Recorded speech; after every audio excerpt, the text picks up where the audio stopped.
Really sorry बाबा। मैं जानता हूँ कि आप जोहा की वजह से फिर से हर्ट हुए हैं।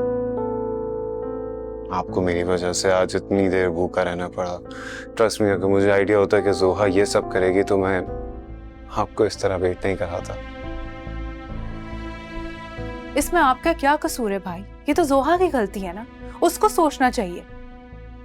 मैं यहाँ सिर्फ आपकी वजह से रुकी थी, लेकिन जोहा को किसी चीज का एहसास ही नहीं है।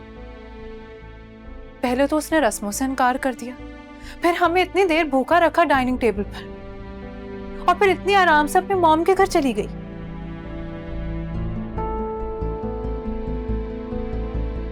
I'm really worried for you भाई। क्यों? तुम ऐसे क्यों कह रही हो अरीशा? क्योंकि मॉम को तो हमारी कोई फिक्र ही नहीं है। सिर्फ डैड ही थे जिनकी वजह से इस घर में रूल्स एंड रेगुलेशंस थे। अब डैड तो बीमार हो गए और मॉम अपनी मिजाज जैसी बहू ले आई है, जिसको आए हुए 24 घंटे भी नहीं हुए हैं भाई, और इतना कियोस क्रिएट कर दिया उसने। ना जाने आगे क्या करेगी। क्या मतलब अरीशा?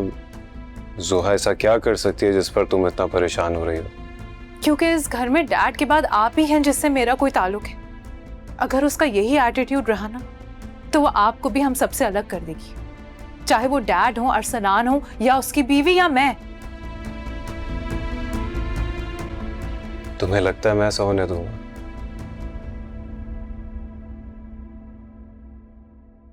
आपका बेटा इतना कमजोर नहीं है बाबा के किसी के आने से वो रिश्तों की कदर भूल जाए। और वैसे भी फिर आप हैं मेरे साथ हमेशा मुझे संभालने के लिए, है ना? आई लव यू भाई।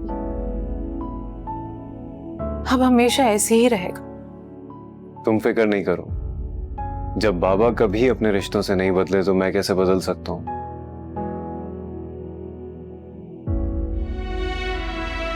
तुम्हारा भाई हमेशा तुम्हारे साथ ऐसे ही खड़ा रहेगा, हमेशा। और अरीशा, मैं चाहता हूं कि तुम मॉम के लिए भी अब अपना परसेप्शन बदल लो। उन्हें हमारी फिक्र है, मोहब्बत करती हैं हमसे वो।